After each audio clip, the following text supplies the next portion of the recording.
To give you a little bit of a context, we have started the Sharing Actions Africa meeting as a platform about 4 months ago, and this will be our third meeting. And it is in collaboration, it's a partnership really between the UN Climate Change High Level Champions with FSD Africa, CAP-A, UNECA, and Nigel Topping's office. And we really started this platform to bring together the partners that are Africa focused to share some of the work that they are doing within the continent, to encourage collaborations for actions in the continent, to elevate some of the best practices that are happening, to share insights, and most importantly, to develop and maintain the momentum that exists in climate action in the continent. But particular interest of ours is around capital mobilization. So we will have these meetings every month for Africa focused, and I know the Sharing Strategies does as well. So for today's meeting, we decided to have a joint meeting to highlight the Africa actions going into the Africa Climate Action Summit, and then other global summits that are happening. So at this point, I really would like to hand over to my co-host, that is Jamie. Jamie, I forgot to introduce myself. Let me do that. My name is Bokolo Kenwendo, and I am the Africa Director for the Climate Champions and a Special Advisor to the UN Climate Change High Level Champions. Over to you, Jamie. Fantastic, Boholo, thank you. And it's great to be doing this with Sharing Actions Africa, and we're sister efforts focused on the same set of goals. For those who are new to Sharing Strategies, however, the 3 work streams focused on raising the 2.4 to 3 trillion that has been repeatedly identified as what's needed in additional resourcing by 2030 for emerging markets, for just energy transitions and the SDGs. To make sure through work stream 2 that those resources connect with fantastic platforms, data-driven country and sectoral platforms, connecting the financing with improving pipelines of people and planet co-benefit projects, but above all, in the 3rd work stream, trying to find the political leadership to get all of this done, mitigate nativist populism, build the networks for global cooperation, and make sure we don't break apart into separate silos and further polarization in this complicated geopolitical environment, which we're hearing about more today as the BRICS summit issues its communiques. So that's the Sharing Strategies approach, and we're often about the forthcoming series of summits. So I'll just quickly say something about those. We have the tail end of the BRICS summit right now, and the communique is just out, will be shared in the web chat. There is, of course, at the end of next week, both the Africa Climate Summit and the Africa Climate Week and the Food Systems Summit happening in Nairobi all at the same time. But there is also at the same time in Cartagena, the Financing Commons Summit. And one of the things we've identified in previous calls is the importance of those 2 moments being connected in substantive and in messaging terms, so that the Global South sends a very strong message into then the G20 Heads of State meeting, and then the UN General Assembly at the end of September. And all of this, of course, should be a great platform for deeper action on finance by the time of the IMF World Bank meetings, also in Africa, in Marrakesh mid-October, and then, of course, the COP in Dubai. So in theory, inshallah, this is a fantastic series of summits. There's a lot of symmetry in these summits, if we're able to strategically seize that symmetry. But that is by no means a given. And I think one of the key purposes of our gathering today, while some people are still coming back from their summer-winter holidays, is to try and get as far as possible on the same page about some key messages as we go into these key moments, so that we reduce cacophony, we deconflict clashes, and we strategically maximize the synergies, because this is a very, very hard environment for any of us to be heard. And if we are competing and clashing, it's going to be so much harder. Every country has so much domestic noise politically to break through. we need to be really communicating and cooperating as effectively as possible across all these platforms as we go into this fantastic series of potential moments to advance the agenda. So, Baholo, that's the overall context. I know it's painfully obvious to everyone, but if we don't nail these key messages coming out of Nairobi and Cartagena together and going into the G20, and by the way, I also should mention the Open Government Partnership Summit. One of the key things that we all know is that we need open, accountable, good governance for all of this to flow and function, and for citizens to be able to scrutinize these flows. So the Open Government Partnership Summit is also a very important moment on our agenda, not to be missed. But that's a quick summary, Baholo. Back to you. Thanks, Jamie. I think what we most forgot is that at the same time that there's the Africa Climate Action Summit, we also have the Africa Climate Week. There's also the Green Hydrogen Summit. There's the GCF Summit. So there's really a lot that's happening. And what we really wanted to pin down here is what are those main outcomes that we should be looking out for? What is the narrative for climate action and financing in the continent? And also what are some of the actions that we should be looking out for that can bring some of the key issues around sustainable development, climate action, and environment and climate positive issues altogether. And our first speaker will really help us set this tone and set the scene on exactly what we have been working on and what is some of the positions to consider in this particular aspect. So I'm very pleased all to welcome Dr. Muhyiddin, who is the UN Climate Change High-Level Champion for COP27. He has so many hats. The other is a special envoy for financing for sustainable development, the UN Secretary General Special Envoy for Financing for Sustainable Development, and many others. And we are pleased to have him kickstart off this session. MM? Right. Thank you so much for giving me this opportunity, Baholo and Jaime. And as you both mentioned in different ways, what we need to do now is basically push further in practical solutions and to capitalize on the many moments of summits. Many of us were in the Paris summit a few months ago. Some of us were in a good preparatory meeting for COP28 on climate and development finance just a few days ago in Abu Dhabi. And now many of us are preparing for the summits of September, starting with the Africa summit. And perhaps still with the main discussions that happened in Abu Dhabi, based on Chatham House rules. So I will mention some issues without attribution to the speakers. That there had been two main things floating in the discussions, and I'm happy that few colleagues on the call were there. The first is basically about the deficit in trust, which is an issue that the Secretary General of the UN had been really warning the global system, the global North, the global South, but he speaks in his position focusing on the multilateral developments and to what extent they are reflecting what should be really there for the SDGs. And the issue on the deficit in trust and lack of trust and lack of confidence had been very much there, even in a very focused discussion on finance for climate and finance for development, simply because the many promises that have been made had never been delivered in full. We can always talk about methodologies of the 100 billion. We can always talk about why ODA is not flowing as it should.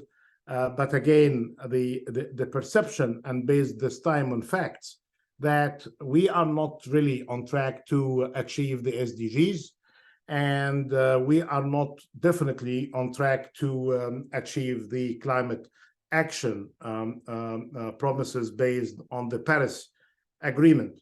And I think this is the first thing that one needs really to focus on, in what area a summit or a big gathering of heads of state or leaders of society, governments, and private sector is going to be making a difference going forward. Otherwise, we see the skepticism and we see the tough reaction from the voices of those who are concerned about the lack of progress. I refer here to the recent report from the UN on the progress of the SDGs, and the numbers are very much worrying everyone that we are beyond the half point towards 2030, and we are seeing only 12% or so of the targets of the SDGs are on track.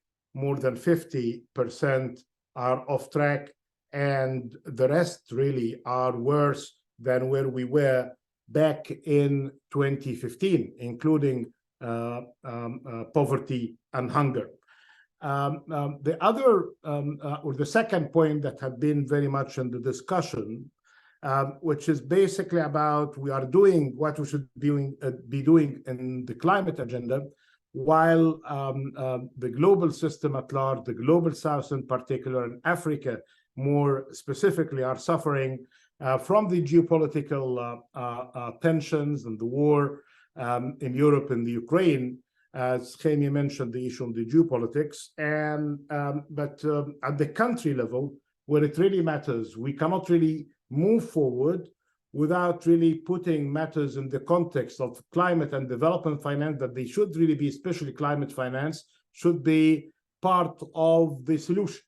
If we are overwhelmed by debt, food crises, and energy crises, in our narrative and the messages, and Jaime is a master of that, we need really to demonstrate by evidence that when whatever we are doing, if it is about climate finance, this shouldn't really be overwhelming us further with debt. There is a very decent piece by Professor Ken Rogoff in Project Syndicate talking about the proposals for more debt, even in concessional terms, may be seen as a recipe for more debt crises to come rather than solving the climate problem or the climate crisis. So this is the area here of the constraints on what we should really be doing better in the climate finance agenda, especially through the multilateral development banks, in order to deal with the problems of lack of funding. Then if we take two proxies, and here I'm using a super reductionist approach, which I always warn myself not to use, but basically to make it simple. If on the area of mitigation, we take energy, which is a very important aspect of the work, and actually responsible for a great deal of cost for funding when it comes to climate finance. And we see in particular in Africa, there is a very big concern that the majority of those who suffer from lack of access to energy and electricity happen to be in the continent. But this is basically about the summary of actions in the mitigation front, availability of finance for energy and electricity, and where that could really be coming without overwhelming countries with more debts and more constraints in their finances. And if I take the issue on food and water, both are proxies based on the Sharm el-Sheikh adaptation agenda, with its 5 areas of action as a proxy for the work in the adaptation front. I think we can really bring those who are concerned and skeptical about climate finance. Actually, as I was mentioning in the meeting in Abu Dhabi, I was with one of the ministers going in the same flight from an African country, and I talked to him about the climate finance as well. He said, well, we are already overwhelmed by many problems when it comes to our budget constraints. You tell me about, yes, a very big problem that we're all facing in the climate agenda, but please tell me, how can I deal with the three crises of debt, food, and energy? And again, if the climate action agenda supporting the SDGs as it should, and we're providing practical solutions, that could bring such skeptical minister, and he's a minister of finance, and very able one to emphasize, to bring them more in the action. I know I may have. If I was to ask you. So if I was to ask you one last question, here, as you wrap up, is what is the one headline that you would like to see coming out of ACS in particular? Well, I think we go back to this very useful discussion we had with many of you, and with Professor Esther Duflo as well. She summarized what is needed to be done. And actually, this is not new for those who have been involved in the SDGs and the finance for development. And she helped a lot in working in poverty. But she lent her thoughts to the climate agenda that shouldn't really be compromising the poverty and the hunger issues. Three things: finance, technical assistance, technology and capacity development, and regulatory reforms that should change the incentive structure at the household level, production side, and government.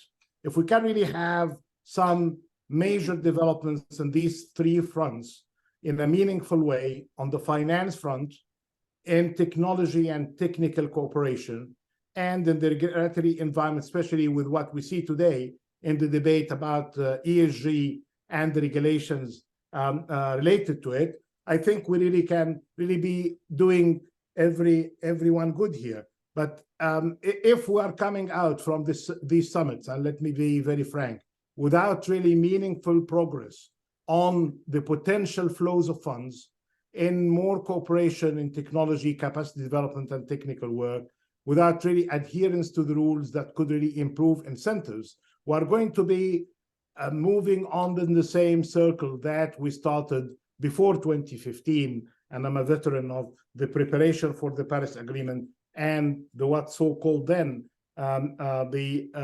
post-2015 agenda, which is the SDGs now. So these are the filters that I'm trying to use in order to assess success, or God forbid, failure of summits, bearing in mind the tough political economy dynamics that we are facing. And the importance here is basically to engage at the country level, not just to stay at the 40, 30,000 feet high. Everybody's comfortable when you're talking about that high level, but engaging at the local, national level will make the difference. Thank you. Right. Thank you so much, Dr. Mahmoud Muhyiddin, for that intervention. And for everyone who has joined us on this call, please be reminded to use the chat to ask your questions. I'm going to wrap up the Africa Climate Summit panel, and then we will open for questions before we move to the next Global Summits section. So I think left us with some questions that will actually bring in Joseph right at the regional and local level, since he is the CEO of the Africa Climate Action Summit. Joseph, thank you so much for making time. I know that it's been quite busy. It is busy. We are in the last mile for the summit, but we just wanted to know from you how the preparations are going. What are the expectations for the summit from the organizers' perspective, and what would you like everybody else to bring to make these a reality? Over to you. Thank you, Bokolo, and it's good to see those on the screen, friends, and so on. Olivia will help me project the slides so that I stay within your required context. As you know, a summit like this are going all sorts of directions. So Go ahead, Oli. So where are we in terms of preparedness? I think it's really important that people appreciate that we will have a fantastic summit, and we've worked very hard to get us here. From a content perspective, the agenda is ready, the side events are finalized, the declaration is currently being circulated across all AU members through the AU, and they're feeding back their comments into the AU Commission with a hope that we reach an agreement by the summit. We are also getting deals that will be announced and addressing concerns with the civil society and other members of society to make sure that this is as inclusive a summit as His Excellency has envisioned. Logistics-wise, I am at KICC and I have moved here to make sure that the building is ready for the summit. A lot of work is still ongoing, but we are committed to and convinced that we'll be ready by then. We have over 21,000 people registered. Exhibition spaces have been sold out. We have lots of invitations out and hotels are available. One word of caution is there's quite a demand for hotel rooms, particularly at the higher end. So if you're going to book, please book soon. From a comms perspective, we have, of course, the website and the social media going. We have a comms strategy that's now being implemented, branding guidelines, fully supported by the AU as it's an AU summit. The app should be ready in the next couple of days, so you can see the full agenda, the logistics, and so on. We have influencers and we're doing interviews across the continent to make sure that this is representative of all of Africa, but also different segment groups, including youth and so on. We need a bit more money, about 1.6 million. I have to say there has been enormous support from different stakeholders, and for that, I'm deeply grateful. We have a bit of a shortfall. So if anybody has a few coins in their pocket, please send them our way. Next slide. So a lot of you have seen this agenda, and I'll just reiterate that it has been built from a wide stakeholder engagement where different topics, as you can see at the very top, we have different thematic topics, including agriculture, water, nature, climate finance, decarbonization, adaptation, where we've built stakeholders who are interested in each of those topics, and across the 5 thematic groups that include agriculture, infrastructure, renewable energy, nature, and through that engagement with different stakeholders, we've come up with this agenda. And so we'll be looking to address all these conversations. And the first day we think of it as what is the potential of the continent? So we'll be bringing out the potential from everything from hydrogen to areas of adaptation. And then we go into day 2, where we talk about the urgency of having the right tools, instruments, financing structures to unlock that potential. And then on day 3, talk about how we will do that. And that's the declaration. It's a commitment frameworks that guide us into the roadmap for implementation. Next slide.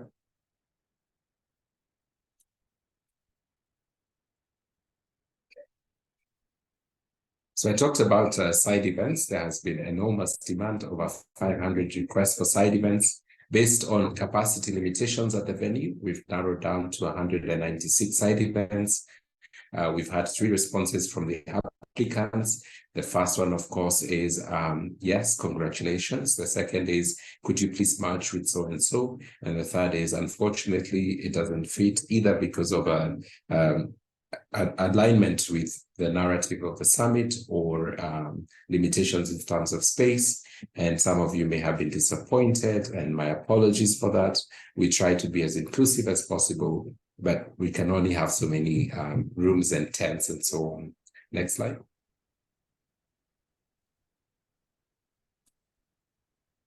There has been a lot of questions around the social media circulating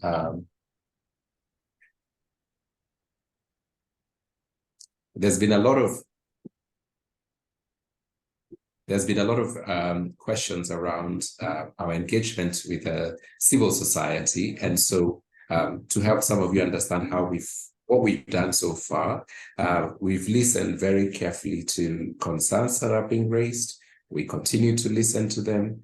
We appreciate that we will not be able to satisfy every requirement, but we are open, we're keen, we want everybody to speak, because at the heart of His Excellency's vision and at the heart of the climate summit is that we're in this together. Each of us has something to contribute, and each of us can be part of the solution. So we absolutely welcome and appreciate all the noise we are hearing, and we want to engage, and we want to talk, and we want to make sure that that input is reflected. And I'm looking forward to Dr. Mithika's comments. But to illustrate what the concerns have been, they've been around not being sufficiently inclusive. The summit has been seen to be hijacked by Western forces. The other concern, of course, is that we're not providing sufficient attention to the Africa Group of Negotiators list of activities, including loss and damage and adaptation. And the other concerns we've had are the issue of carbon credits and carbon markets.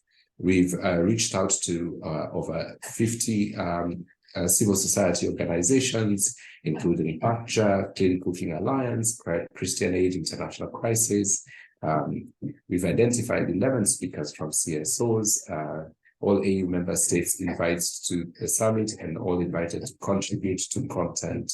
We've engaged women and youth, and in fact, we are actively supporting the Youth Assembly. We have loss and damage and adaptation included in the summit agenda, and we have adaptation events as well. What additional actions we are taking as the summit? We have convened a follow-up meeting with PACJA, which I hope happens soon. I know the team is very busy, but we would welcome a continuation of that engagement. We've engaged Strathmore University as a local organization in Nairobi to help us do further mapping and further structuring on how we bring in those voices. And of course, I make myself as available as conveniently possible to make sure that we're listening actively and responding. Next slide, please.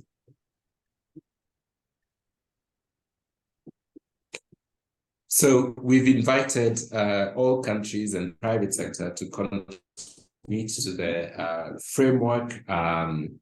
The commitment frameworks is the key process for collecting commitments from countries outside of Africa who will not be featured in the declaration, but also African countries, but also private sector. And we hope to share these commitments at the summit with the intention that this commitment framework helps us understand who is willing to contribute what in line with His Excellency's vision, that each of us has something to contribute, and then an opportunity for us to follow up, because one of the outcomes of the summit is a roadmap towards implementing whatever we agree on at the summit. Next slide.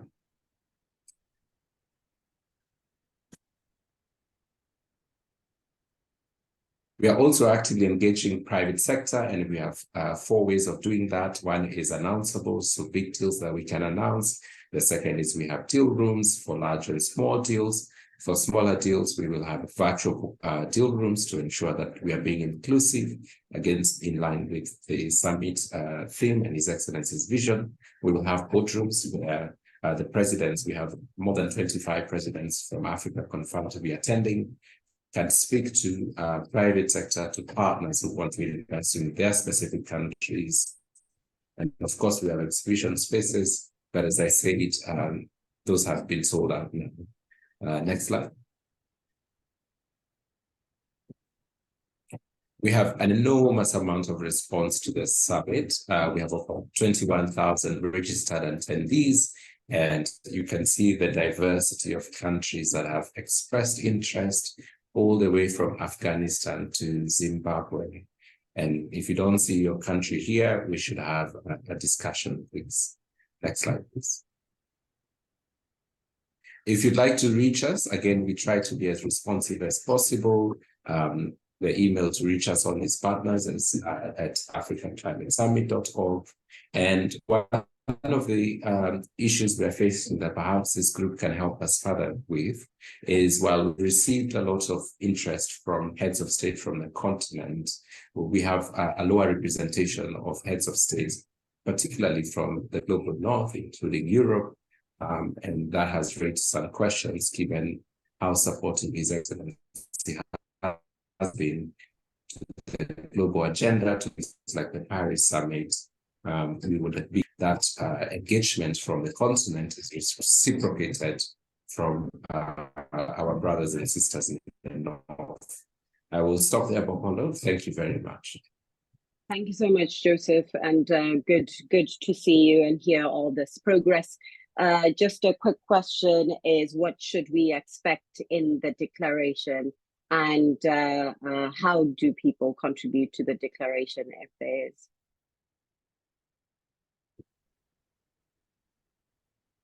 So we expect from the declaration, in line with His Excellency's narrative, a discussion around all the current issues around the global financial architecture, including things like MDB reform, the BRICS initiative, and so on, that we are supportive of all those efforts, and African leaders want to see those progress and be successful in their initiatives. The declaration will also speak to the need for a lot more of finance, a lot more of a different way of governing that new source of financing, and a priority approach to focusing on climate investments to ensure that as we are making these investments towards NDB reforms and so on, that we're also very clear that the quantum of money that will even come out of that NDB reform is hardly enough, that we need a quantum shift in the sources of revenue, in the amounts of money we have.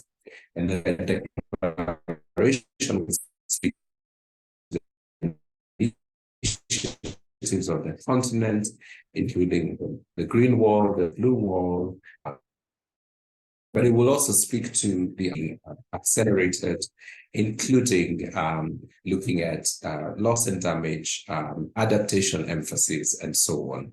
We see the declaration as speaking to the entire continent, where we talk to the Sahel region and the solar resources. We speak to the Congo Basin and their nature capital. We speak to the mineral opportunities and how this new global financial architecture should help us as Africans unlock those solutions for the world. So I'm very, very hopeful that African countries will see themselves in the declaration and they will sail through the negotiations ahead of the summit. You can engage through your countries as an AU declaration. The countries are the ones that are feeding their input back into AU. So please engage with your specific countries, if you're in Africa, to provide your input to that declaration so that it's as inclusive as the summit intends it to be. Thank you.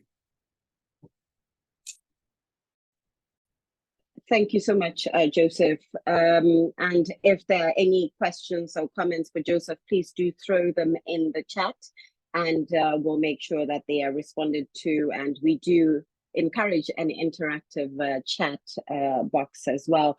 The next segment will be from members of the ACS think tank, and with varying capacities. And this will be a very rapid intervention. We have 5 minutes each, and I'll get started particularly with Mitika Mwenda of Pan-African Climate Justice Alliance. I know Joseph has dealt with some of the issues, or highlighted some of the issues coming from civil society, and would like to get the current positioning of non-state actors and civil society as we head to the ACS. Mitika, are you there? Thank you very much. Are you hearing me? Yes, yes. All right, thank you. Can I share the document? Let me check.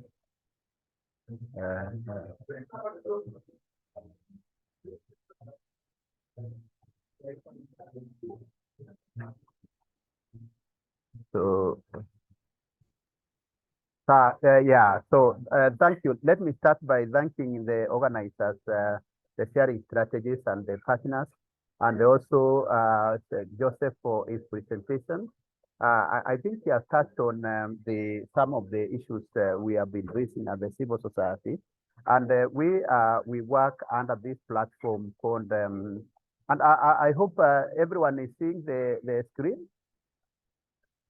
We see it, we hear you. Thanks. Excellent. So we operate under the auspices of the Non-State Actors Steering Committee of this very important summit, and we have been meeting since April, and the purpose of this is that there are a number of issues which we want to see happening at the summit. And for the interest of time, I'll skip some of these because they are just general. I want to start by mentioning that we were established for the purposes of engagement to ensure deeper participation of the broader civil society, particularly in Africa. And the civil society here in Burundi sense represents a wide constituency.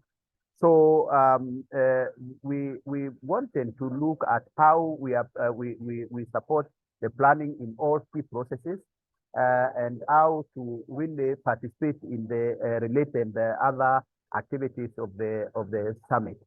So the question is, as this happened, we have done our mobilization and we have been popularizing the summit at all levels. But we have raised issues in a number of ways, and we have been even physical meetings with Joseph, trying to raise issues. And I think he has been quite to the extent possible, really listening to us. But the question is, there is a difference between listening to people and really trying to see how you can incorporate the issues which are being raised. And we bring really quite a wide constituency of stakeholders, regional civil society organizations. We have women organizations, and the logos you can see, there are logos of blind organizations, and most of them are basically networks of this sector, thematic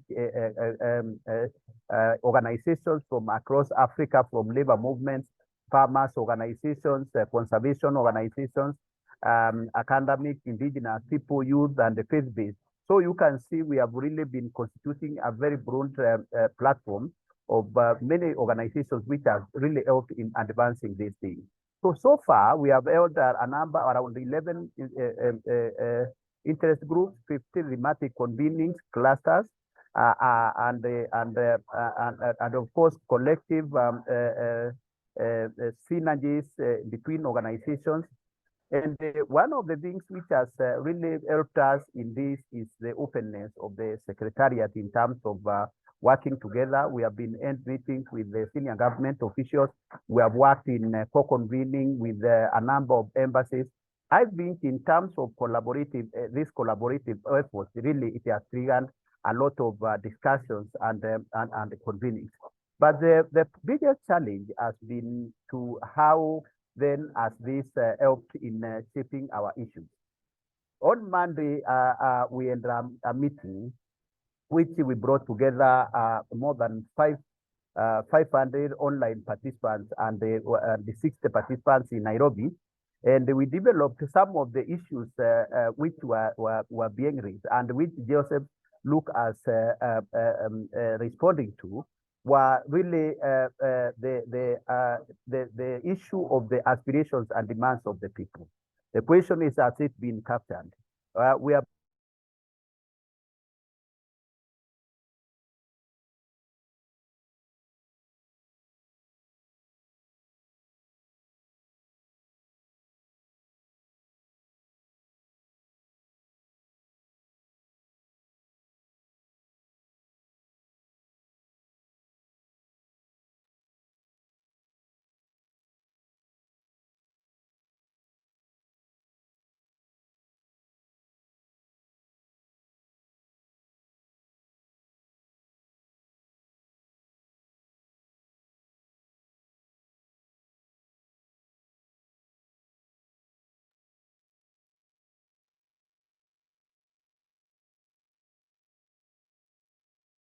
Guru is still there?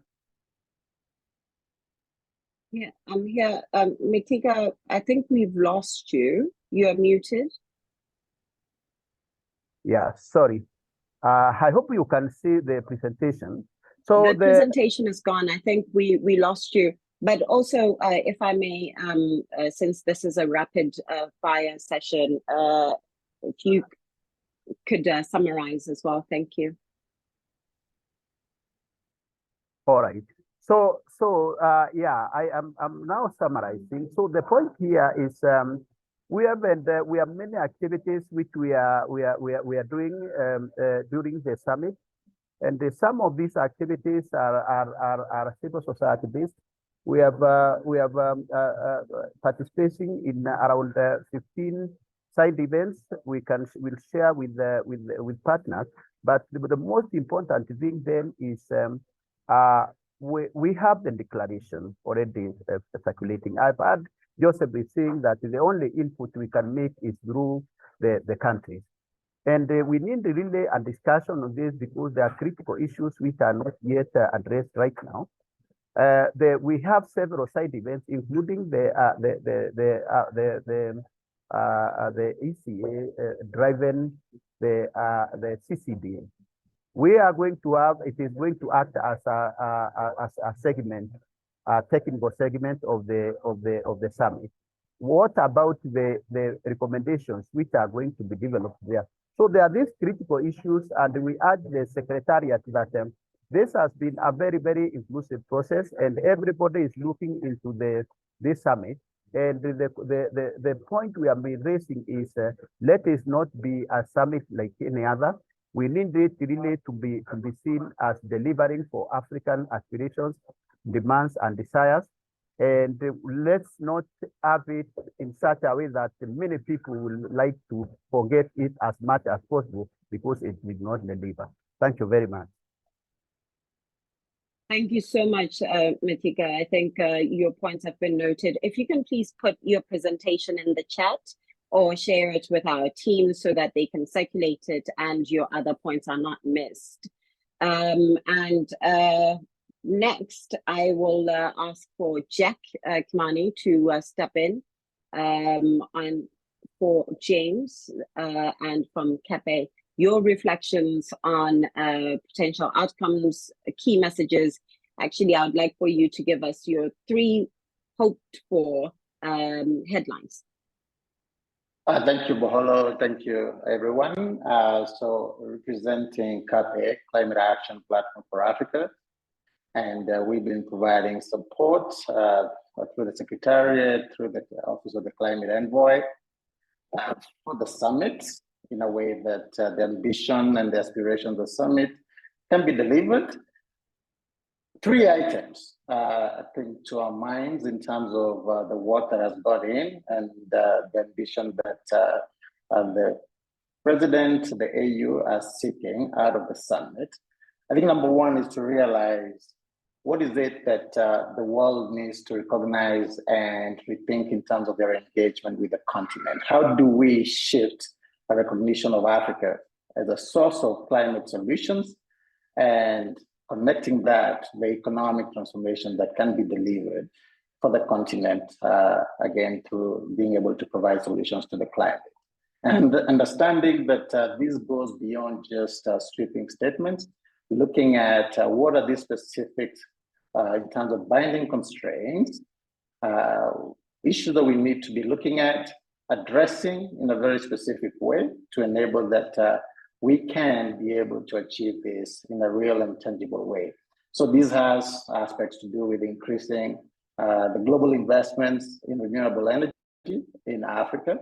Right now we sit at about 1%, obviously unacceptable. But we start looking at shifting energy intensive primary processing of Africa's raw materials, and we're talking about iron ore, bauxite, to the continent, and that creating an anchor use or anchor demand for renewable energy, and helping that we can be able to increase the bankability of investments in renewable energy, and as a means of rapidly being able to reduce global emissions.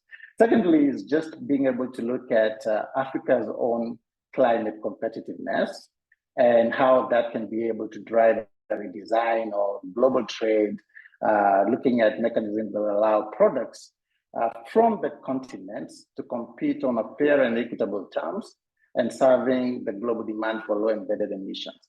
And this is just Africa essentially raising its hand and saying, we'll be able to take on the responsibility of enabling that the global climate goals that Dr. Mahmoud was talking about, that we likely or very possible that we're going to be missing the targets we set for ourselves. The continent providing an opportunity, not just to go net zero, but to massively go net negative by being able to produce for the rest of the world. And in addition to that, also being able to layer on top of that, the opportunities around carbon removal. And last but not least is thinking around the funding and investments that need to accompany all of this. And that revolves around reducing the cost of capital for investments on the continent through a mix of various instruments, availing credit rating data, smart guarantee instruments, such as the Forex instrument proposed as part of the Bridgetown Initiative, additional concessional finance to blend private capital, all of this coming together in a way that the summit is not just, again, an opportunity for people to come in and have a feel-good stories and conversations, but we can be able to get us on a pathway towards realizing this ambition and translating that ambition into reality through very tangible and concrete pathways, looking at the enabling environment, looking at some of the levers that we need to be factoring in that will make this a reality for us. Thanks, Mahalo. Thank you so much. Thank you, Jack. Good to see you, and see you soon in Nairobi. And next we'll have Wanjira Mathai from World Resource Institute, Africa Director. If you could also just, from your point of view, what should be the key outcomes? What are you looking forward to? And if you can challenge your fellow colleagues in the philanthropist space to do more, please. Over to you. Boholo, thank you so much. Lovely to see you, and thank you, everybody. First of all, I want to start by thanking Joseph and his team at ACS. It has been extraordinary to watch the absolutely heroic job they've done in a short amount of time. We all remember 2 months ago, it was a different story, and today Joseph was on national radio talking about the Sherpa role that he has played with the team, ensuring that the president is able to, in a few days, engage Africans and friends of Africa on his vision in the next few days. So we are really grateful for that. And a number of organizations, local and international, have actually lent their support to Joseph and to the Secretariat. I'm proud of the role that WRI Africa has played supporting him to ensure that the ACS platform is actually ready to receive, as we saw, the close to 20,000 people who have now registered. I'm equally proud of the fact that, as a member myself of civil society in Africa, that we have a very vibrant civil society. We know around the world, civil society spaces are shrinking, and ours is vibrant and continues to play a really important role holding government accountable. Mithika, thank you for your presentation and the testament to that. And we really need to continue. And I wanted to say to the urgency of the moment is that this is just the beginning. I see this as the beginning of the engagement we must have. The president is presenting his vision for Africa's green growth. It's a new narrative for many, and one that we actually must engage in the weeks and months ahead. There's so much that is still sticky. There's so much there that is still coalesced for many of us. And I think that is where a lot of the civil society will be really important in creating dialogue spaces and creating opportunities for us to really sharpen Africa's aspiration in this. Boholo, you also asked me to share the role of think tank. I was really honored when the president created the think tank, the global think tank for the Africa Climate Summit. He asked me and Kate Hampton to co-chair it as friends of the summit. And he actually very clearly articulated, very focused in a very short 2 months as well, a role that he wanted us to play. One was providing strategic conceptualization, helping with conceptualizing some of the ideas. What did we want to see? One of the ideas, and Ithika has mentioned it in some of the earlier documents, is the idea that there are many opportunities, but many of those need to be from an African perspective. The carbon markets, how do we conceptualize that? Are we ready? The idea of responsibility, historic responsibility. How do we make sure that Africa remains at the forefront of shaping her agenda, but not forgetting the historical responsibility of the big emitters. Also mobilizing partners. You saw how much Joseph said there's been a lot of mobilization, but still a lot more to be done. Investment opportunities were being sought, and that was on the term of reference. A summit agenda was being developed, and ideas were being sought.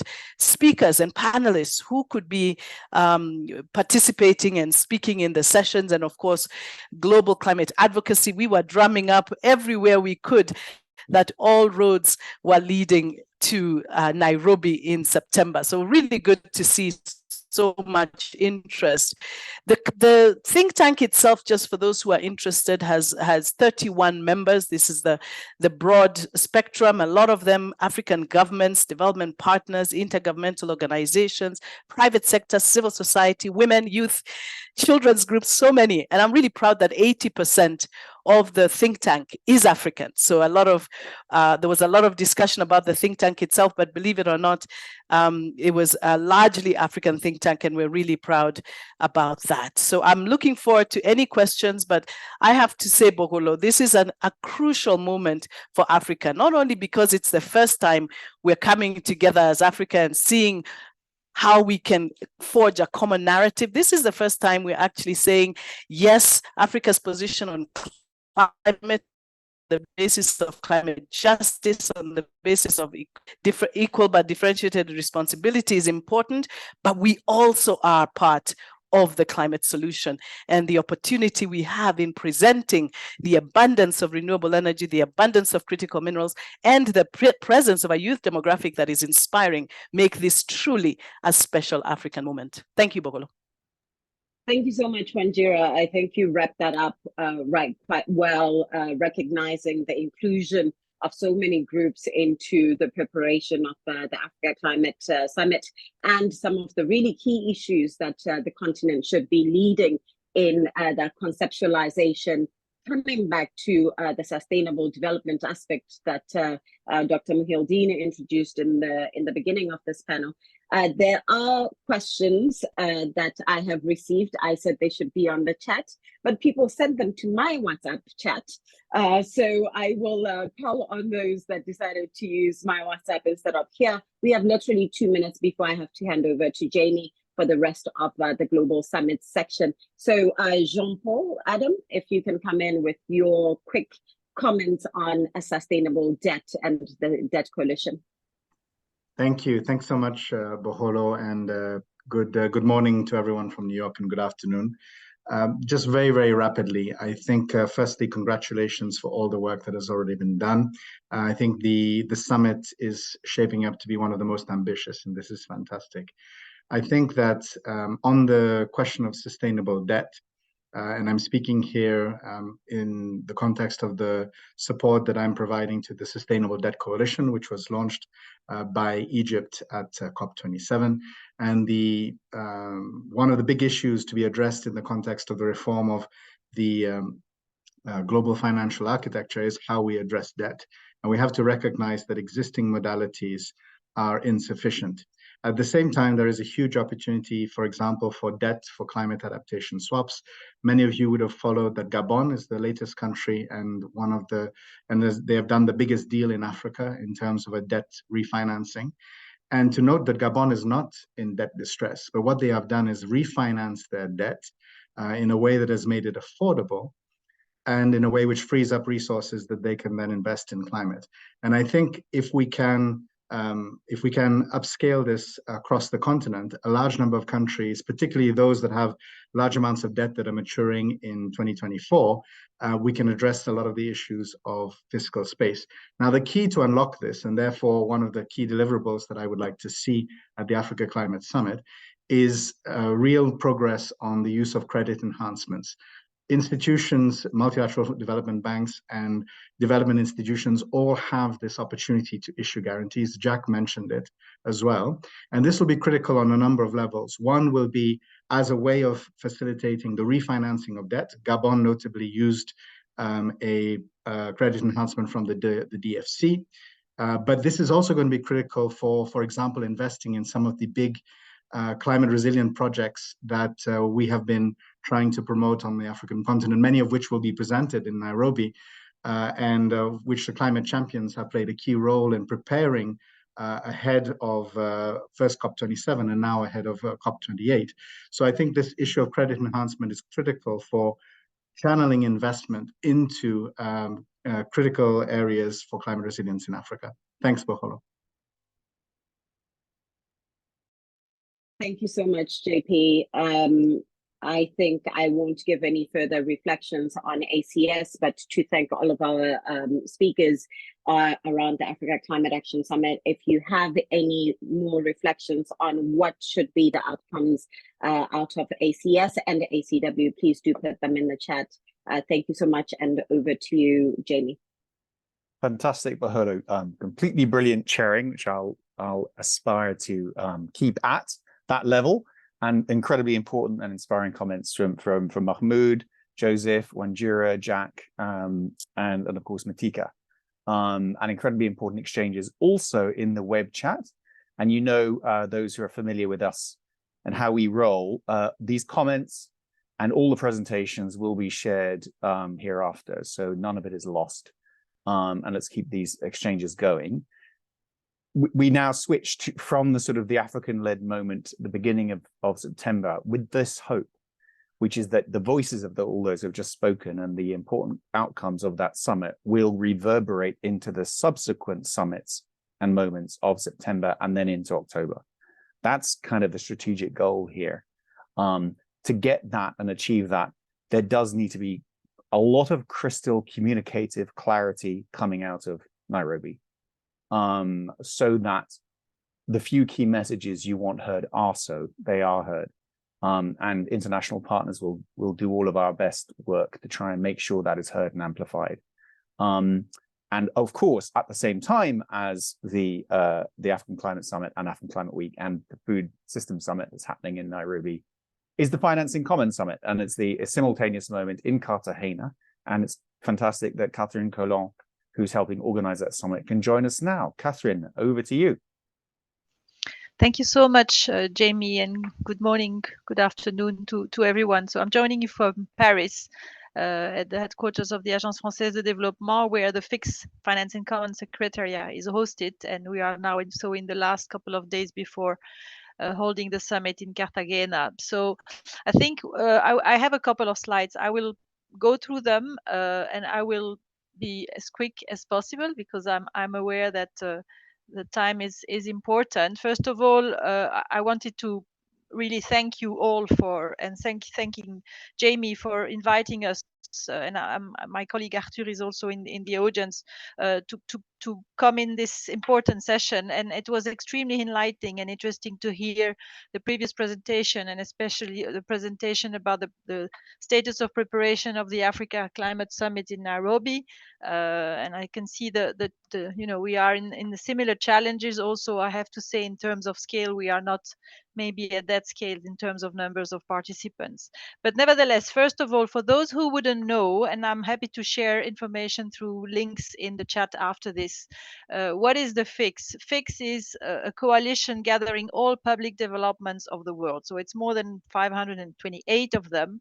And the idea is really to influence global financial system with the objective to reach alignment with the SDG, the Paris Agreement, and also the Montreal Declaration following on the COP in Montreal last year. So we have these three pillars of common voice, policy dialogue, and aligning investments with this very important element here of origination of pro-alignment and SDG project and scaling up of public and private funding. Now, moving on to Cartagena, this is the overall theme of the summit that will take place from the 4th to the 6th of September in almost an equally beautiful city on the other side of the ocean as Nairobi, which I know very well. And I mean, this slide is actually the very summary of Cartagena. You have here the link that allows you to go to the website of the site, which I will share again.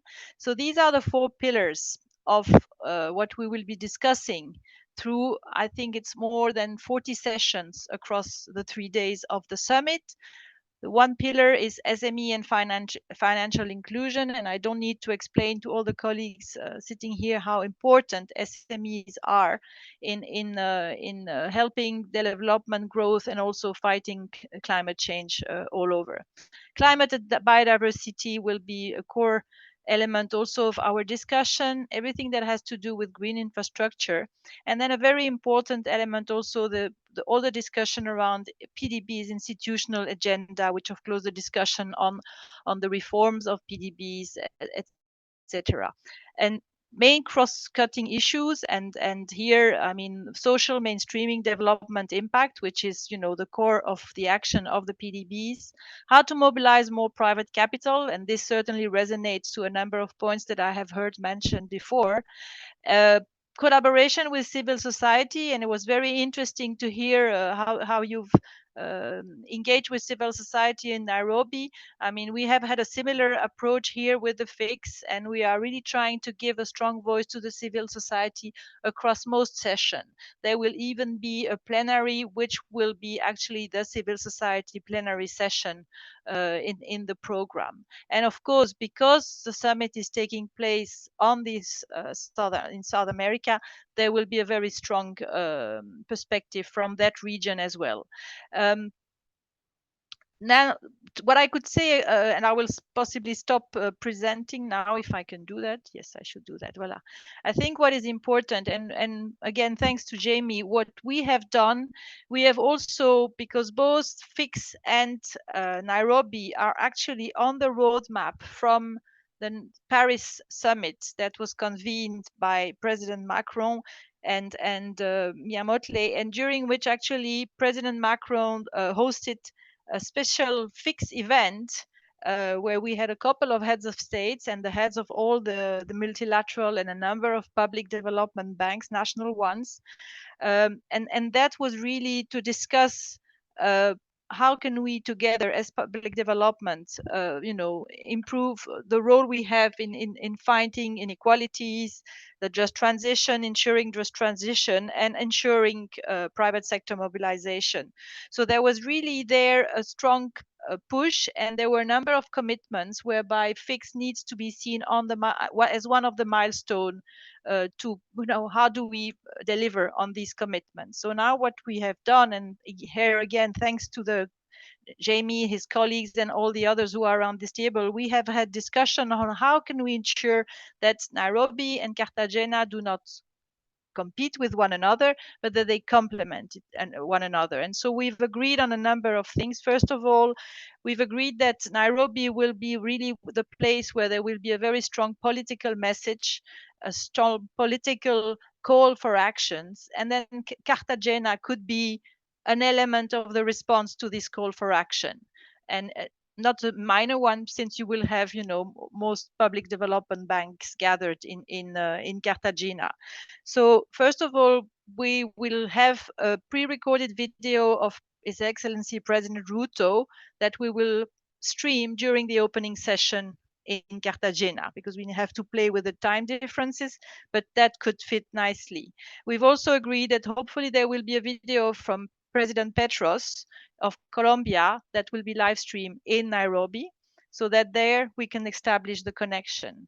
Then what we're looking into as well is to compiling a short video with the best of, or the most intense or interview moments during the summits on both sides that will be exchanged between the two summits, and then live streamed, presented to the other summit.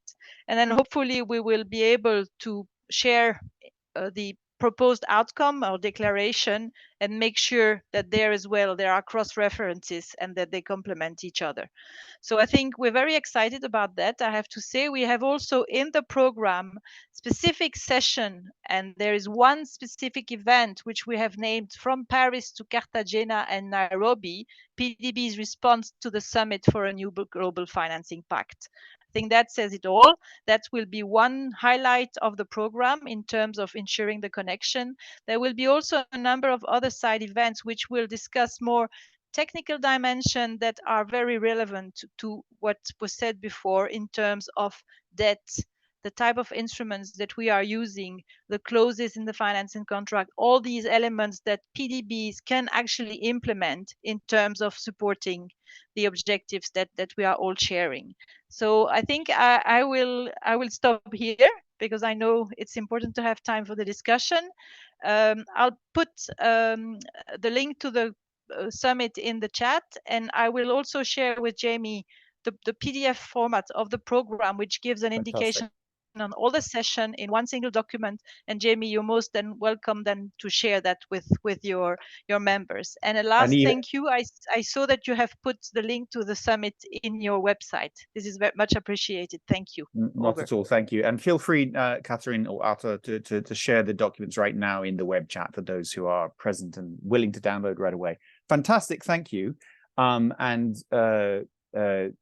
let's keep that connectivity going and keep rolling. We won't go into the Open Government Partnership, even though that's extraordinarily important. We will share information about it. If we can turn now to Homi and Amma, I'm afraid now we probably have just 10 minutes for this section, not 15. But this is about the G20 Heads of State, which we hope will hear a very strong message coming from Nairobi and Cartagena. What should that message be? And also, of course, you are both working on the next volume of the much anticipated independent expert group paper on the MDBs. Homi, how is that coming along? Actually, I'll kick off, Jamie. Okay, great. I'll talk about the G20, and Homi will talk about the MDB, particularly focused on the key element of the MDB reform. So and of course, I speak as an outsider insider. I'm an advisor to the G20 Sherpa and in the finance track, but I am an outsider. So it's from that perspective I speak. So the summit is on the 9th and 10th of September in Delhi. So we are really into the very last stretch.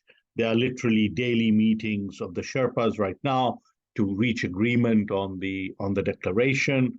And it's, of course, a very intensive process. And there are some challenges. The Ukraine crisis, as you know, had really been a spoiler in the G20 workings. But I think it's fair to say that the Indian G20 presidency has found a way to kind of park that issue and not let it contaminate the substance of the discussions.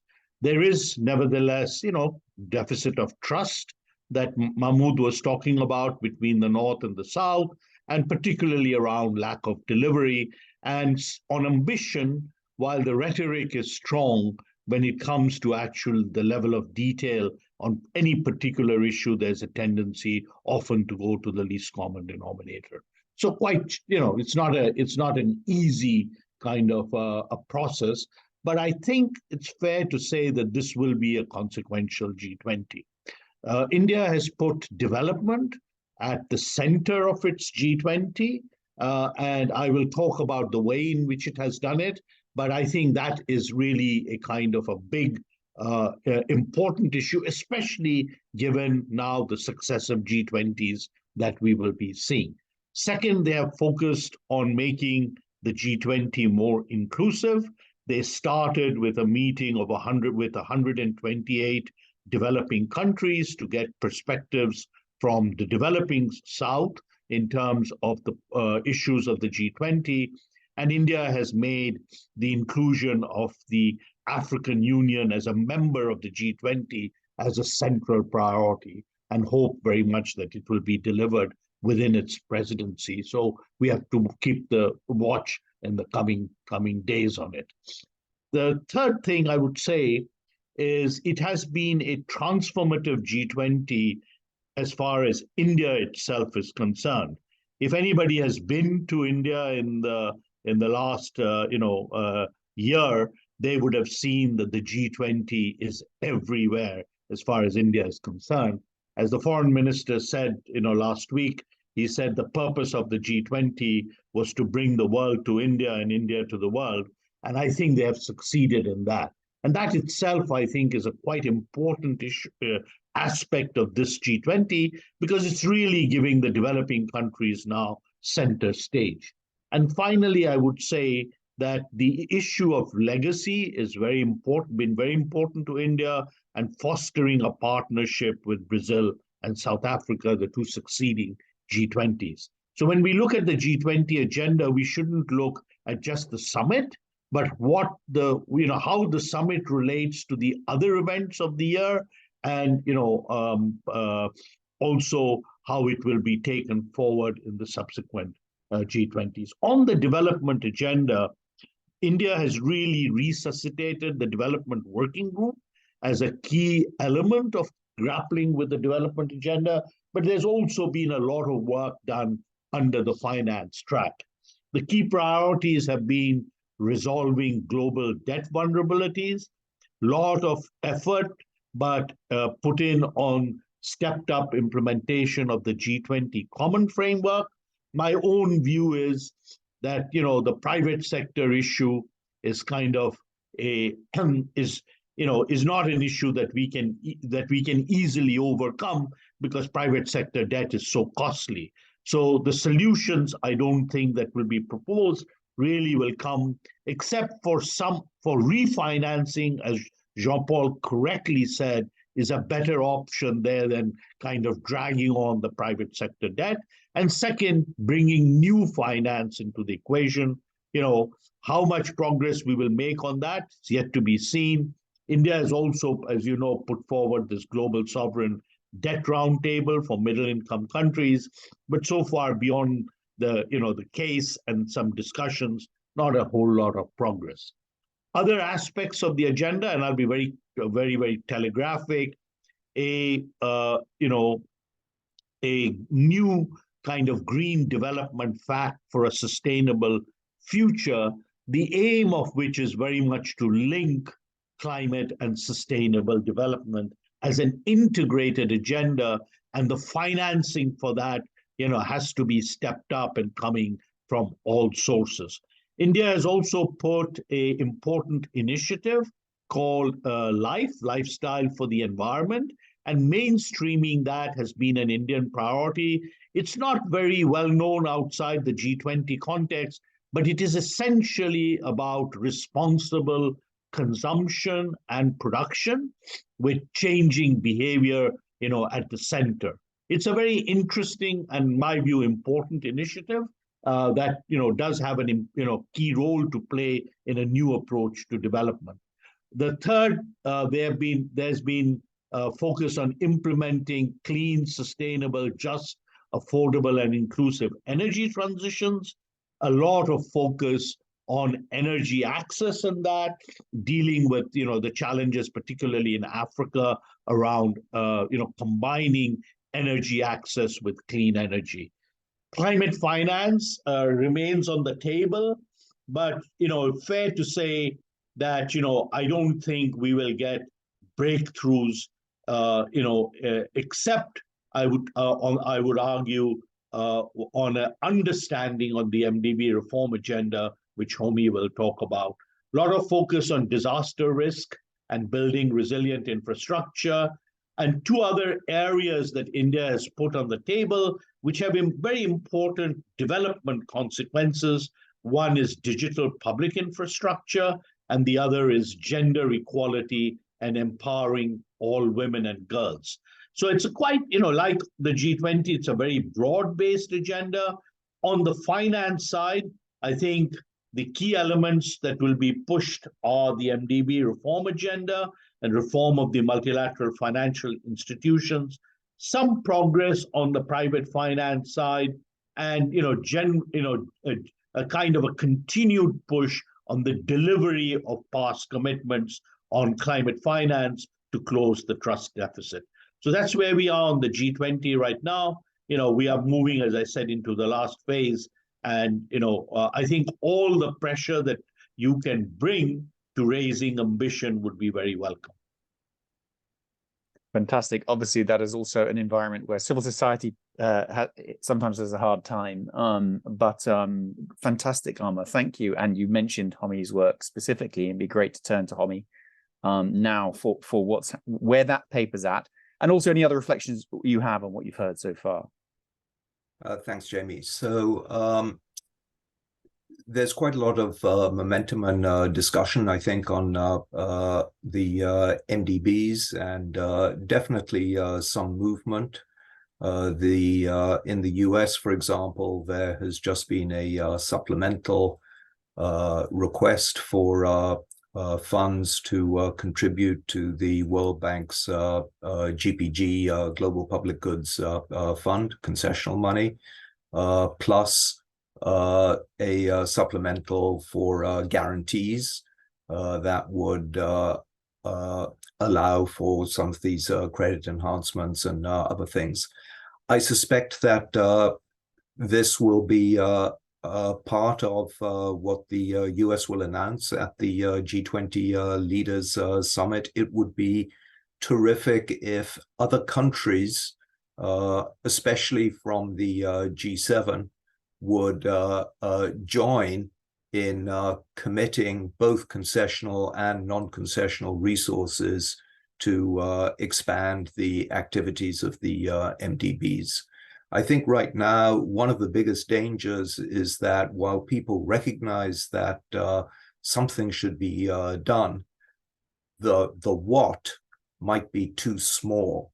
And we might end up just like we did in April, where there was some progress on the World Bank at the World Bank IMF spring meetings, some progress in raising the World Bank's sustainable lending level from about $29 to $35 billion per year for IBRD, but that is nowhere near the scale of what we think that we will require to really make a dent in this issue. So keeping pressure on designing something for real ambition, I think, is of the utmost. Second, in this second paper, I think that there'll be a lot of emphasis on how the MDBs themselves actually have to do things quite differently.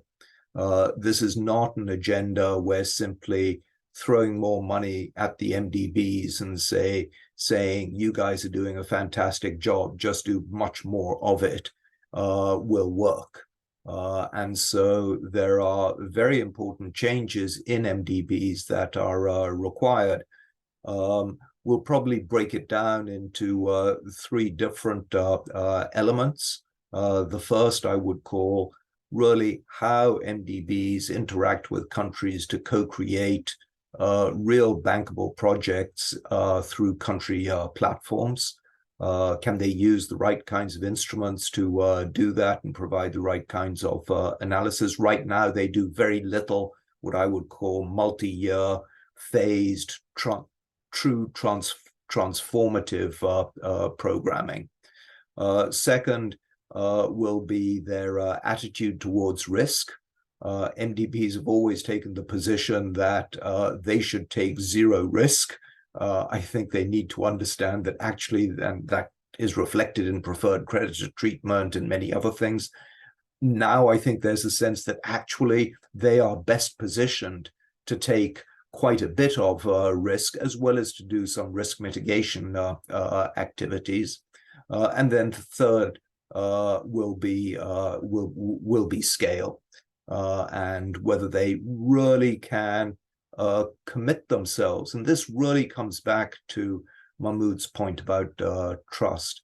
Can they commit themselves to scale? And let me be blunt, nobody is going to invest time and energy in creating huge platforms of investable projects if they don't think there's going to be any money at the end of the day. It's expensive to do that, both in financial terms as well as time terms. And nobody's going to put money on the table if there aren't these projects. Without trust that if one partner moves, the others will also move, that creates a real blockage in the system. And that's where we are today. That's the nature of the trust that we have to try to build. And that's why scale is so important, because what countries are really talking about is true transformative change, correctly, I might add. And that requires actually having trust that your financing partners will be able and willing to come up with the scale of resources over multiple years in multiple sectors with multiple activities to help you do that. Thank you. In terms of timing, let me say the final report will be delivered early October and discussed by the G20 finance ministers at their last meeting at the outskirts of Marrakesh. And so will be publicly released, I would imagine, shortly thereafter. Jamie, if I could just take 20 seconds to say that as Mahmoud began, another very important lever will be COP28 and the contributions that the presidency itself can make on the issues that Homi was talking about. We had this high-level roundtable, about 10 days ago in Abu Dhabi, and the two key elements of that agenda that Mahmoud, mentioned, I want to highlight. One is the importance of delivery on commitments, and there are 3 or 4 key parts of that. And the second is a new framework for climate finance, which, we hope very much we will be able to push for in COP28. So I just wanted to flag that, wearing another hat, Fantastic. Can I just be a crude campaigner, which is if we're going to be trying to build campaigns and communication strategies for the findings of these reports and recommendations, we need to get intel on what they might say well in advance of the moments when you want them to be heard. So, what should the key messages be around this, around UNGA? And Elizabeth Cousins is going to speak to UNGA shortly. And how should we build from UNGA? Having built on every other previous moment in September, how we then go from UNGA through to the IMF World Bank meetings. And then obviously on to COP. And that communication strategy needs work and attention right away. So it'd be great to work with you on that. Thank you, Homi and Amma. There's lots more we could obviously talk about regarding the G20, but we're running out of time. So Elizabeth, I think you are struggling to be visual, but you are audio. This is, as ever, a very important UN General Assembly, SDG Summit, and Climate Week. What can people expect? And we will share a lot of links about key events around UNGA in the web chat. But what should people be planning for UNGA, and how should they be best ready for it? Hi, Jamie. Hi, everyone. It's great to see you. And I'm sorry you can't see me because I am having computer issues. This is a very big UNGA for many reasons, as you just said. We're obviously at the SDG midpoint, which is top of everyone's minds. But UNGA is also really the biggest arena where all the issues we talk about in this forum, all the pressures on our various institutions and systems, all the kind of challenges about the equity of those institutions and systems, every push for reform and the pushbacks on reform, all of that is playing out in a much more palpable and acute way than certainly I've ever seen in my time in and around the UN. So I'm going to give a quick speed overview of a few of the week's highlights, and we'll happily share more resources also offline. Sorry that I can't do it through the chat in real time, but happy to do it afterwards. So first up, of course, is the SDG Summit. I think many of you will know it's playing out over 3 days. There's an action weekend that is then followed by the official summit itself on the Monday. The Saturday is what's being called a mobilization day, which is dedicated to civil society, major groups, youth, the whole kind of wider stakeholders in the SDG agenda and action. UNF's actually very involved, especially with the civil society component of that, together with the SDG Action Campaign and others, and would happily share more offline about ways to engage on that Saturday.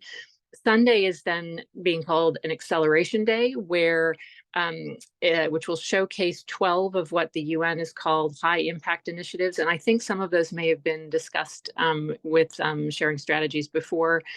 These are a series of initiatives and coalitions that bring together the UN, countries, other partners around stepping up delivery in key areas that will drive larger change, like food systems, like energy transition, digital transformation, sexual and gender-based violence, et cetera. I'll just give you one example that we're especially close to. One of the high impact initiatives is a new push to unlock the data dividend to drive SDG implementation. I think many of you will know the statistic that for every dollar invested in data, there's an estimated $32 in return in kind of SDG value and impact. So this initiative is being co-hosted and led by Kenya, Ghana, the UK, a series of UN agencies, the World Bank, and the Global Partnership for Sustainable Development Data. I don't think they're on this call today, but we can share more information about the goals of that. And that's just one of these 12. So that's on the acceleration day. And then Monday, of course, is high level day, the official summit where leaders from different sectors will speak. I will note that the outcome of that summit is still being negotiated and dealing with a lot of the same challenges, dynamics, and contentions that we talk about a lot in this this forum. Very much thanks to Project Everyone and a number of other partners, and I'm not sure if they're on this call today. There's a lot of good alignment around an overarching campaign narrative about the ambition we need to see at the halfway mark, about how games are won in the second half, what we need to bring to the second half of the game, and then there's a lot that then ladders down from that. There's also an SDG pavilion, which is being stood up by the UN and a number of partners on the UN grounds as an opportunity to bring kind of everyone who may be a member state, but everybody who is also not, right into the heart of the UN as a kind of dynamic opportunity to debate, to challenge each other, and to strategize about collaboration. Second big point of the week, the Secretary General is hosting a Climate Ambition Summit on the Wednesday, and they're very committed to elevating only those leaders, whether they're from governments, the private sector, subnational actors, who are truly 1.5 degrees aligned and delivering the requisite climate finance and other elements to kind of get there. They're calling them the first movers and doers, and they're being very strict about who shows up on stage. So Secretary General personally wrote to leaders telling them if they want stage time, you have to meet that threshold. They want to be really serious about that. So it's an interesting real sharpening of the use of summits to really highlight genuine leadership based on data and evidence that that leadership is being delivered. It's also a very big week for global health that sometimes doesn't get as much attention in all the debate and the kind of looking ahead to UNGA, but there are 3 high-level meetings happening over the week. One is on pandemic preparedness and response, and this is the first time the General Assembly has convened a high-level meeting on this topic. It comes from a demand of over 130 countries who came together last year, led by South Africa, and a cross-regional coalition with a goal to get much more high-level political attention, cross-regional political attention around how to do better the next time, frankly. And so that's, I think, an important moment to watch. There are also high-level meetings on universal health coverage and TB. Those are review meetings of processes that many of you will be familiar with. And there are, of course, all the other gatherings over this week that are really important opportunities to push for ambition and action. There's everything to do with Climate Week, the Global Africa Business Initiative, Goalkeepers, and many other fora. So just 3 really quick last reflections, maybe, if I may, on this. First is to say, at least in my observation, there is so much more alignment around reform priorities and what is really needed to deliver on all of the commitments that, as many of us have said, are too often made and not enough delivered. There's much more symmetry across summits, Jamie, to use your phrase. And I think, this particular gathering and convening is such an important contributor to that. So just to acknowledge that. second, it hasn't really come up much on this call, but I would note just the increasing and increasingly substantive engagement of young people at the UN and in multilateral fora. It is something we often talk about in this context. It's an area that UNF's actually pretty heavily invested in, and working with many colleagues who are on this call, but happy to share kind of information about a number of initiatives that are part of not only UNGA Week this year, but overall. And just last, I guess, I concur with everything that's been said by others on this call, just the degree to which all of the kind of larger politics and tensions that we're seeing in the world at large are just playing out in very concrete ways in every venue and on every issue. You know, on the one hand, some of that's producing kind of real energy for change and rightly a kind of demand for much more progress and collective ambition than we've ever seen before. But it's also obviously quite perilous. So I think, you know, this overall challenge, Homi, you talked about it as a trust issue, this challenge of, you know, whether we can actually cooperate in these times with each other across borders to get really meaningful things done is just so acute, and is really part of it's not just the issues we work on, but it cuts across all of them, because our ability to deliver on any single piece for any given constituency is so dependent on building up more of that trust, more of that kind of sense of solidarity and mutual purpose, obviously based on, you know, an honest reflection about real delivery. So I'm glad to have a forum like this where we can start to get into some of those topics as well. And sorry, that was a bit of a rush through UNGA Week. There's obviously so much more going on than I gave note to, but I know we're running short on time. You did, Elizabeth, an absolutely brilliant job. And again, there was a lot shared in the web chat about activities that partners have. And look, there's the formal agenda, and then there's the informal agenda around UNGA.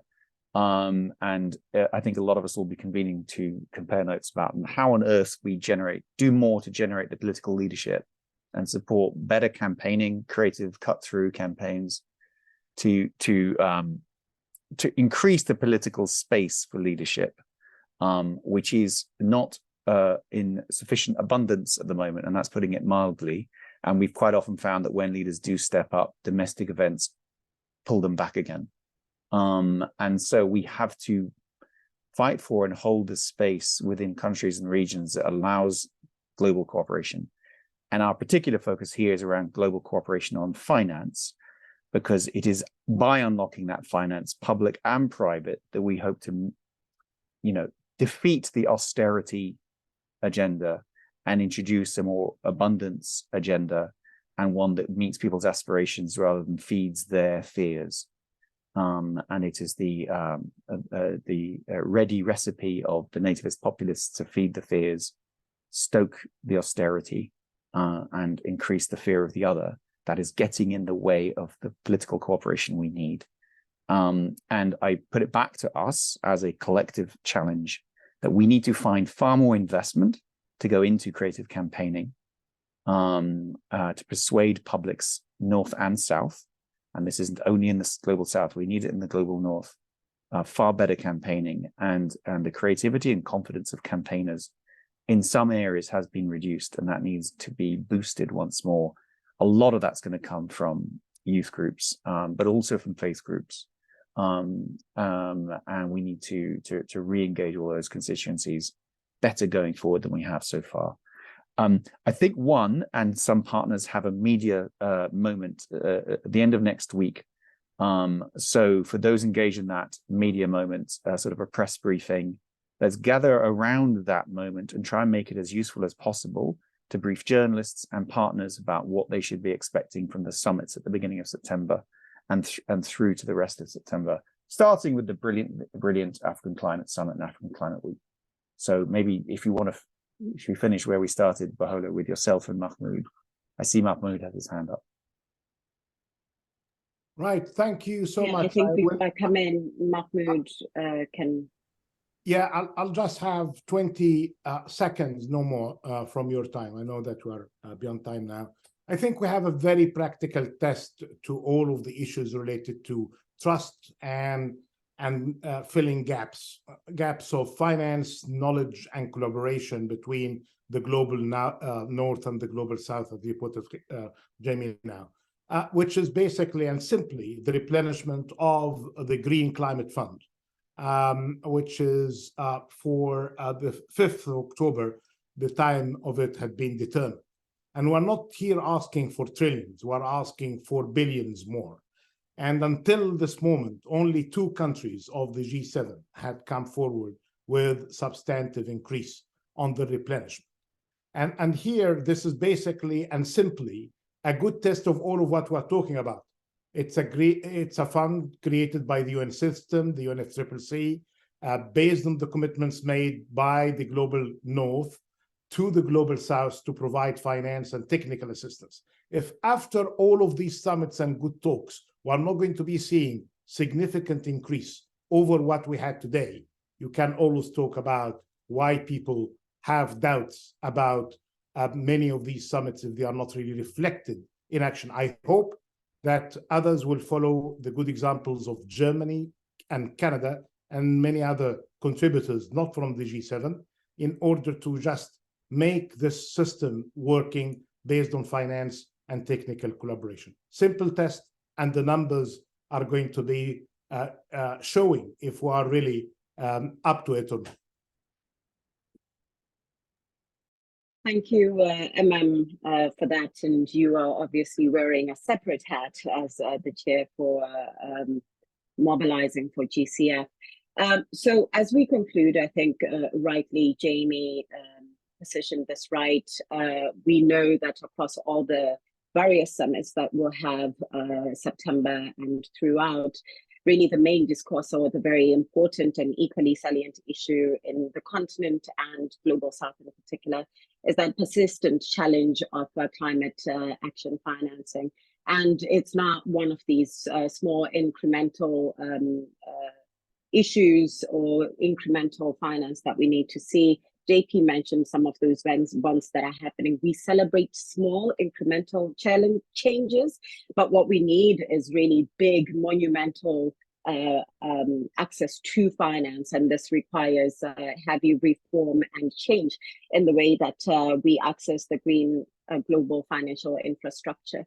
So of course we go back to the main questions of how do we really ensure that the nexus between sustainable development and climate action is well known and appreciated and financed. And I think this is critical that across all the summits, we see that particular conversation ongoing. So we no longer see financing climate action or the climate finance as an option. It's a very needed imperative for development. And another question that we'd like to leave with you as well is what forms of barriers exist in the continent for the continent to access climate finance. And we want to reflect further on the perceptions around investing in the continent in particular, and leave you with those perceptions and challenge some of the methodologies that we know exist in some spaces, like in the carbon markets, in the credit rating spaces. We have people in this call that have the ability to make those changes or to really jumpstart these debates, and this is what we really want. And then looping back to what is that one big outcome that we'd like to see it being a thread across all of these summits. And if it doesn't deal with development, in my opinion, we would have failed, because at the end of it, we need to build resilience, we need to build adaptation in order for everyone to really aspire and work towards that 1.5 degree future. But thank you so much, Jamie. It's been a pleasure co-hosting with you. This is a special meeting of Sharing Africa, Sharing Actions Africa, and the Sharing Strategies convening. And hopefully we'll get to do this again as we near to COP28. Thank you everyone for joining us. And Jamie, if you don't have anything else, we'll close the meeting.